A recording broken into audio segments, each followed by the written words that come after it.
अमीर बहू। सानवी एक बहुत बड़े घर की बेटी है। उसकी शादी हाल ही में आदर्श से हुई है। आदर्श का परिवार एक सफल परिवार होने के बावजूद भी वो सादी जिंदगी जीता है। लेकिन सानवी को ऐसा ही लगता है कि दुनिया में सबसे ज्यादा अमीर उसी का परिवार है। सानवी के अंदर बहुत घमंड है, इसलिए वो हमेशा अपने ससुराल वालों को छोटा समझती है। एक दिन सानवी की जेठानी पंखुड़ी ने उससे कहा, सानवी, सब लोग तुम्हारा इंतजार कर रहे हैं, चलो नाश्ता करने। भाभी प्लीज, आप मेरा नाश्ता कमरे में भिजवा दो। मैं किसी के साथ खाना नहीं खा सकती। अरे लेकिन सानवी, हम सब तो साथ मिलकर ही खाना खाते हैं और इससे प्यार बढ़ता है। भाभी, ये सब गवार लोगों के चोंचले हैं। मैं अपने मायके में भी अपने कमरे में ही खाना खाती हूँ। मुझे प्राइवेसी पसंद है। हम सब साथ मिलकर खाना खाते हैं, इसका मतलब ये नहीं कि हम गवार हैं। खैर छोड़ो, मैं भिजवाती हूँ तुम्हारे लिए नाश्ता। पंखुड़ी वहाँ से चली जाती है और सारी बात अपनी सास मालती को बताती है। मालती पंखुड़ी से कहती है, छोड़ो बहू, नई नई शादी हुई है ना, इसलिए ऐसा बोल रही है। नई नई जगह एडजस्ट होने में थोड़ी दिक्कत तो होती ही है। मैं उसके लिए प्लेट लगा देती हूँ, तुम जाकर दे आओ। इसी तरह एक दिन घर के सभी लोग एक साथ बैठकर क्रिकेट मैच देख रहे थे और साथ में शोर भी मचा रहे थे।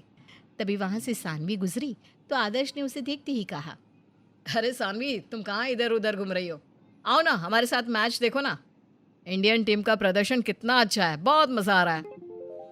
आदर्श, ये क्या गवारों वाली बातें करते हो? तुम लोग इतना शोर मचा रहे हो। घर को कितना गंदा कर रखा है। हर जगह चिप्स के पैकेट, पॉपकॉर्न गिरा रखे हैं। ये घर कम, मछली बाजार ज्यादा लग रहा है। इतने पढ़े लिखे होकर भी गरीबों की तरह हरकतें करते हो। ये क्या बोल रही हो सानवी? इस घर में सभी तुमसे बड़े हैं, तुम सभी को गवार बोले जा रही हो। तो गलत क्या बोल दिया? देखो आदर्श, मुझे इतने शोर में रहने की आदत नहीं है। तुम अपने घर वालों से बोलो कि अपने अपने कमरे में आराम से मैच देखें। इतना शोर मचाने की क्या जरूरत है? सानवी आदर्श और घर के सभी लोगों की इंसल्ट करके वहां से चली जाती है। आदर्श को बहुत गुस्सा आता है। तभी पंखुड़ी आदर्श से कहती है, आदर्श, तुम्हें अपनी पत्नी के ऊपर बहुत गुस्सा आ रहा है ना? लेकिन ये तो कुछ भी नहीं है। ये तो सभी घर वालों के लिए आई तब से ऐसे ही बोले जा रही है। पहले तो माँ और मुझे लगा कि शायद यहाँ एडजस्ट नहीं कर पा रही है, लेकिन इसका व्यवहार तो दिन पे दिन और बुरा होता जा रहा है। पता नहीं इतनी घमंडी और नकचड़ी क्यों है। भाभी, आपने ये बात पहले क्यों नहीं बताई मुझे? मुझे माँ जी ने बताने के लिए मना किया था। माँ अपने भाभी को क्यों मना किया? अभी सानवी की बच्ची को ठीक करता हूँ। आदर्श, खबरदार अगर तूने बहू को कुछ कहा तो। रिश्ते लड़ाई झगड़े से नहीं बल्कि प्यार से बनते हैं। आज के बाद घर में कोई उसे कुछ नहीं कहेगा। उसे जैसे इस घर में रहना है वो वैसे ही रहेगी। उस दिन के बाद घर में कोई भी सानवी से कुछ नहीं बोलता। उसके जो मन में आता वो वही करती। वो घर का कोई काम भी नहीं करती। एक दिन वो सोचती है, घर का कोई भी सदस्य मुझसे कुछ नहीं कहता। मेरे मन में जो आता है मैं वही करती हूँ। मेरे कपड़े मुझे टाइम से धुले हुए मिल जाते हैं। घर की साफ सफाई मुझे नहीं करनी पड़ती और खाना माँ और भाभी मुझे देकर चली जाती हैं। और तो और खाली प्लेट भी खुद ही लेने आती है। इस घर के लोग थोड़ी अजीब लगते हैं। सानवी ये सब सोच रही थी कि तभी वहां पर आदर्श आ जाता है और बिना कुछ बोले बेड पर आकर लेट जाता है। सानवी जब उसे ऐसे देखती है तो कहती है, अरे आदर्श, आप कब आए? मेरा तो ध्यान ही नहीं गया।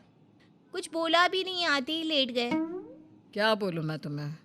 तुम्हें तो हम सब गवार और भिखारी लगते हैं ना, तो मुझे लगा शायद तुम मुझे ऐसे गवार से बोलना पसंद करोगी भी या नहीं। अच्छा, तो तुम्हारी माँ और भाभी ने तुम्हें मेरे खिलाफ भड़का दिया। और क्या क्या कहा है उन दोनों ने? मेरी माँ तुम्हारी तरह नहीं है। उन्होंने तो मुझे मना किया था कि मैं तुमसे कुछ ना बोलूं, और आज के बाद मेरी माँ या भाभी के बारे में तुम भी कुछ मत बोलना। तुम अपनी माँ और भाभी का नाम सुनते ही इतने आग बबूला क्यों हो गए? ऐसा तो कुछ नहीं कहा मैंने। वो तुम्हारे बारे में या तुमसे कुछ नहीं बोलते ना, तो बेहतर होगा तुम भी उनके बारे में कुछ मत बोलो। और तुम्हारे पास उनके खिलाफ बोलने के लिए है ही क्या? तुम्हारा हर काम तो वही करती हैं और कभी तुमसे कुछ कहती भी नहीं। जब से तुम शादी होकर इस घर में आई हो, तुमने घर के किसी भी काम में हाथ बटाया है? अरे सबको छोड़ो, तुमने मेरा और अपना भी कोई काम नहीं किया आज तक। ये बोलकर आदर्श सो गया। लेकिन सानवी को पहली बार ऐसा लगा कि उसे किसी ने आईना दिखा दिया।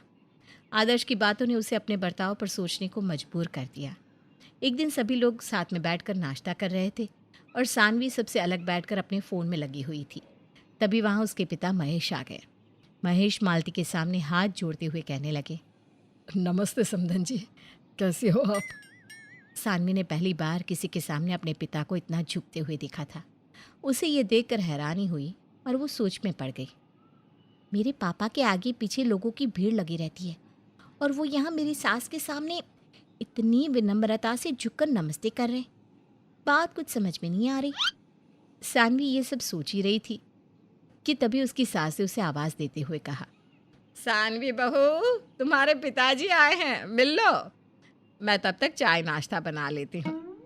सानवी अपने पिता से मिलने आती है और कमरे के बाहर खड़ी रहती है। वो अपने पिता की बातें सुन रही थी। उसके पिता उसके पति और सास से कहते हैं, समधन जी, इस बार मुझे बिजनेस में बहुत नुकसान हुआ है, इसलिए मुझे आपकी छोटी सी हेल्प चाहिए। आदर्श ने जैसे ही ये बात सुनी वैसे ही उसने अलमारी में से 10 लाख रुपए निकालकर अपने ससुर के हाथ में रख दिए। ये लीजिए पापा जी, पूरे 10 लाख रुपए हैं। इन पैसों से आप दोबारा से अपना बिजनेस स्टार्ट कर सकते हैं। अब बिल्कुल भी चिंता मत कीजिए। बेटा, तुमने बिना पूरी बात सुने मुझे 10 लाख रुपए दे दिए। लेकिन बेटा, ये बहुत ज़्यादा है, मुझे इतने रुपए नहीं चाहिए। भाई साहब रख लो, बिजनेस के काम तो ऐसे ही होते हैं, क्या पता आगे ज़रूरत पड़ जाए। और इसके अलावा किसी भी चीज़ की ज़रूरत हो तो बता देना, हम सब आपके अपने ही तो हैं। किसी बात की चिंता मत करना। आदर्श आपके बिजनेस को चलाने में भी आपकी मदद करेगा। बहन जी, अपनी बेटी के लिए ऐसा परिवार पाकर मैं तो धन्य हो गया। आदर्श, तुम दामाद नहीं बेटे हो। पापा जी बिल्कुल ठीक कहा आपने, और अब से आप मुझे बेटा ही समझेंगे। देखिए, आपको किसी भी चीज़ की ज़रूरत हो ना तो आप बिना झिझक हमें बता सकते हैं। हाँ, आप दोनों की बातों के चक्कर में चाय ठंडी हो गई, मैं दोबारा गर्म करके लाती हूँ। थोड़ी देर बात करने के बाद महेश वहाँ से जाने लगा। तभी उसकी नज़र एक तरफ खड़ी अपनी बेटी पर गई।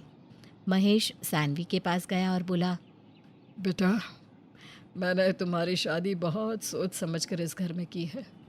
तुम्हारे ससुराल वाले बहुत अच्छे हैं। इनके पास इतना पैसा है कि तुम सोच भी नहीं सकती, लेकिन फिर भी ये लोग सादा जीवन जीते हैं। हमारा घर तो पैसों से बना है, लेकिन इनका घर प्यार से बना है। और तुम्हारे ससुराल वाले दान पुण्य का काम भी बहुत करते हैं। महेश अपनी बेटी से मिलकर वहाँ से चला गया और सानवी वहाँ खड़े होकर अपने बर्ताव के लिए शर्मिंदा थी। उसे समझ में नहीं आ रहा है कि वो अपने ससुराल वालों से माफ़ी कैसे मांगे। वो ये सब सोच ही रही थी, तभी उसकी सास उससे कहने लगी, अरे सानवी बहू, तुम इतनी देर से यहाँ क्यों खड़ी हो? तुमने नाश्ता नहीं किया है ना? तुम अपने कमरे में जाओ, मैं नाश्ता लेकर आती हूँ। माँ जी, वो मैं आज हाँ हाँ, बोलो बहू, क्या हुआ? माँ जी, मैं आप सबके साथ नाश्ता करूँगी। मालती ये सुनकर हैरान तो हो गई, लेकिन उसने खुश होकर कहा, हाँ हाँ, क्यों नहीं बहू, आओ आओ। सानवी सबके साथ बैठकर नाश्ता करने लगी और साथ ही साथ कोशिश करने लगी कि वो सबके साथ घुल मिल जाए। मालती ने तो सानवी को अपने परिवार में खुले दिल से स्वीकार कर लिया है, लेकिन सानवी की कड़वी बातों ने आदर्श और पंखुड़ी के दिल में घर कर लिया है। पता नहीं सानवी अपने पति और जेठानी का दिल कभी जीत भी पाएगी या नहीं।